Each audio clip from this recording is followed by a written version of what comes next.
Då hälsar vi er välkomna tillbaka till The Conference på Slakthuset. Jag heter Andreas Ekström och reporter här på Sydsvenskan. Konferensen börjar gå mot sitt slut. Det har varit ett oerhört packat program och en hel del av det finns också förstås att ses på theconference.se. Så glöm inte att kika in där om ni vill titta på långa dragningar som en liten kontrast till det här kortare som vi gör här nu.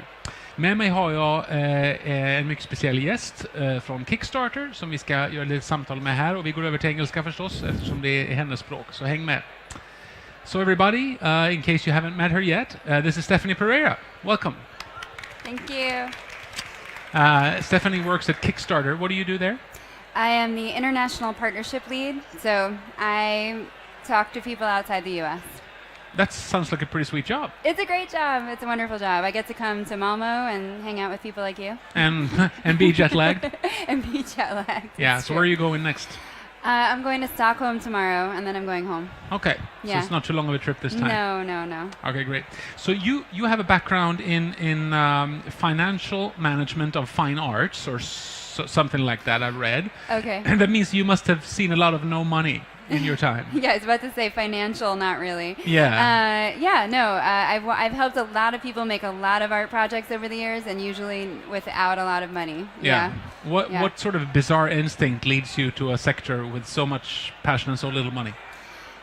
It's the passion. I mean, every day, you're meeting incredible people with incredible ideas, and you see them just sort of barreling down this path come hell or high water, and you just want to be a part of it. Mm-hmm. And how did you end up at Kickstarter?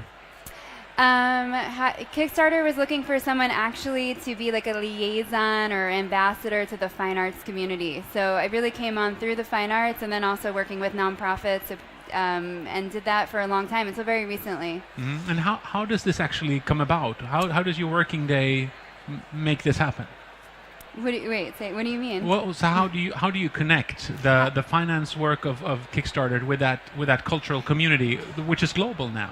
Yeah, well, I travel a lot, but a lot of it happens on the internet. So it's a lot of me exploring and learning about cities and learning about people and learning about movements, reaching out to those people. I get a lot of introductions. I do also a lot of introducing of people. So I'll meet someone here and someone there, and I'll be like, oh, you guys should talk. So it's also a lot of networking and introductions. So could you give us just some basic facts and figures on Kickstarter? How many projects, how much money, any figures like that? Sure, yeah. So there's been over 67,000 projects funded on the site, over $1.2 billion pledged, and we're closing in on 7 million people have pledged to projects from all over the world. Oh, wow. I know. That's pretty amazing. It's huge, I know. Yeah. And in the percentage, how many projects actually do get funding versus how many are published on the site? About 44% reach their funding goal. Really? That many? Yeah, quite a bit. And I will say something like 10 to 15% don't even get a single pledge. So there's a whole bunch that launch and kind of just so pretty much when people launch and they give it an effort and they get some momentum, they have a pretty high success rate. One more stat there, we've seen that when people reach just 20% of their funding goal, they succeed over 80% of the time. So it really is much higher than the 44% even. And then sometimes things go viral in a strange way. Yes. I just saw this guy who just raised an incredible amount of money for a silly something. What was that? Potato salad. The potato salad. Yeah. What was that? The potato salad guy. What did he do? The potato salad guy was a dude from Ohio in the States, and he launched a project on Kickstarter with a $10 goal, and he said, I really would like to make some potato salad, pledge some money, I will make potato salad and I will share it with you. And he ended up raising $55,000.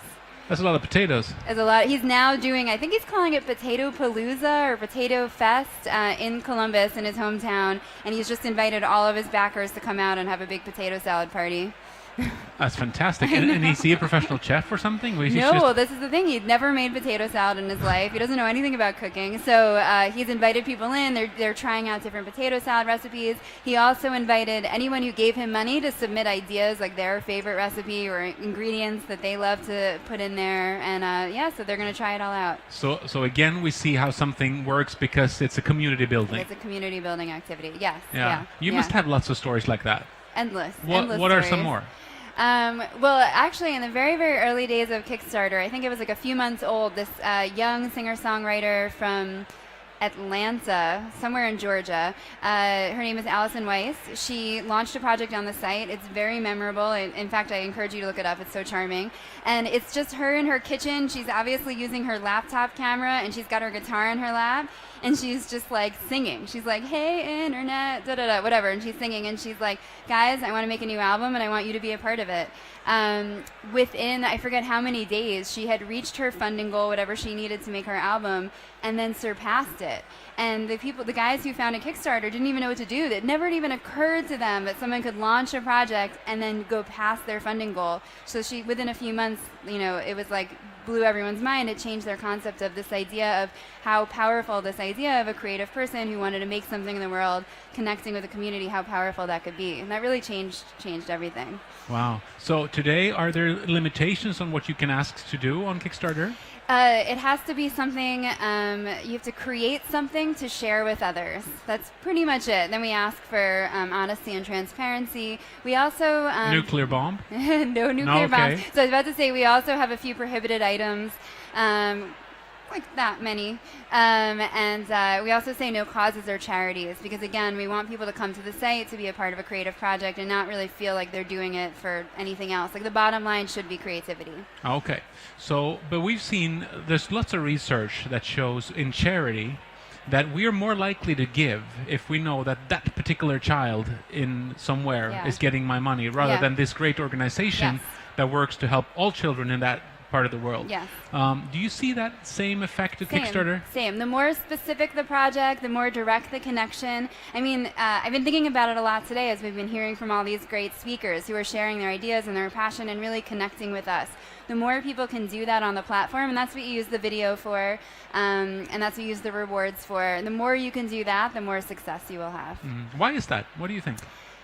I think it is that personal connection. It's that direct connection. It's that empathetic moment. Obviously, it happens a lot in video, but it is understanding specifically and concretely what is it that you're making and how you as a person can be a part of that. Yeah. So we're more likely to pay for something that we really don't know what it's going to be because it feels like we're a part of it rather than buying it and knowing exactly what we're getting. Yeah. I mean, people talk about this. Felix Salmon, who's an economist, he writes on the web, he talked about this way that people pledge on Kickstarter. And ultimately, it's not the thing that you're getting. It's more it's like almost the transactional moment and the value of that and the way that feels. That really, at the end of the day, is what matters. And people who make projects talk about this all the time. Even for them, where they have a very specific goal and a specific amount of money they need to raise, they always talk about the value of the community that they built and the experience and the process and what comes out of that. That's really the big takeaway at the end of the day. So what do people in the arts world say? I mean, they're not all super salespeople. They're not extroverts, all of them. A lot of the greatest art has been made by people who would hate to be on a website somewhere. I know. So Kickstarter's not for them, or can it still be? Well, this is the thing I say. So I come from the art world. So this is what I tell all my art friends and my dancer friends. I just remind them, like, when you're at the bar and you're having drinks with your friends and you're like sharing an idea and you're like leaning in and you're so excited, that's all you have to do. It's not about being a salesperson. In fact, I would say it's the opposite of that weird thing where people go on Kickstarter and they think they need to stop being themselves. They need to like step outside themselves and be like weird used car salesman or something. Like, no, it's just like that moment of passion and energy and connection. That is really that's all it takes. That's the Allison Weiss story I just told you. Right, but do you have to be, is there a level where you become too professional? I mean, Stephen King couldn't exactly go on Kickstarter and ask funding for a book, could he? Well, he could. Neil Stephenson did a project, not for a book, but for a passion project of his that was a game. We also, oh my goodness, what's his name? I'm forgetting his name. Oh my God, this is so embarrassing. Seth Godin, who's very well known, he used Kickstarter to fund his most recent book. And, it was really about engaging the community around it. So I think if you do something specific and that the takeaway is not like, hey, I need your cash, but instead I want to make this thing and I want to make it with you, you can be the most famous person in the world. I mean, Spike Lee has done it. Zach Braff did it. Very recently, we had LeVar Burton, who was on Star Trek and did Reading Rainbow. He just did it the biggest in terms of number of backers. He just did the biggest project on Kickstarter But I of all also time. saw that Zach Braff got some criticism for doing it. He did. And some people will have, I think you have to be ready for that. You have to be genuine. You have to be open. It was really interesting watching the Spike Lee project because he came in like, I'm Spike Lee and I know famous people. And then as the project went on, he learned a lot about what it was to have this kind of conversation with a group of people and what the expectations were. And he really... in the first session, we heard a lot about this idea of like you don't even realize what you've made till you start having to talk about it. And listening to Spike talk about the project over the course of the month was fantastic because you could see. So it's really not only crowdfunding but crowdsourcing of the idea as well. Yeah, it's and like we actually don't even talk about crowdfunding at Kickstarter. We talk a lot about community. We talk a lot about creative projects. We talk a lot about people because I personally think that it is not a crowd. It really is about this and this and this. It's about this group of people who come together. Whereas a crowd how many backers does an average project get? Not a ton. Like I think it was like last time I checked, it was like 75. I mean, really, it's a group of people. It's not a crowd. It is a group of people you can put your arms around and you know them all by name. Most people are raising between 1 and 10,000 US. All right. Yeah. So I have a final question for you, but I just want to open the floor first in case there's anybody who wants to take this opportunity and ask Stephanie a question. We have a runner and a microphone, and all we need for you is to not be shy. If you prefer to ask in Swedish, I'll be happy to translate. Please introduce yourself. Go right ahead. Hello, my name is Kajsa. I wonder if it is possible to do a project from Sweden. Not yet. No. Not yet? Well, we Kickstarter has been expanding internationally. So we opened in the Netherlands this spring. We're in the UK. We're in Australia. We're in Canada. So that will continue to happen. Okay, so we're expecting that. Anyone else? Anyone else? Okay, so here's my final question. Yeah. If you were to start a Kickstarter project yourself, what's your dream? What do you want to do? Anything. I actually get this question a lot. It changes every day. I would say today's answer would be to start a residency center. I want to build a space with a bunch of other people for people to come and make things. Wow. Yeah. That would be great. I know. $50? All right. All right, deal. Thank you very much. Stephanie Pereira, everybody. Thank you guys.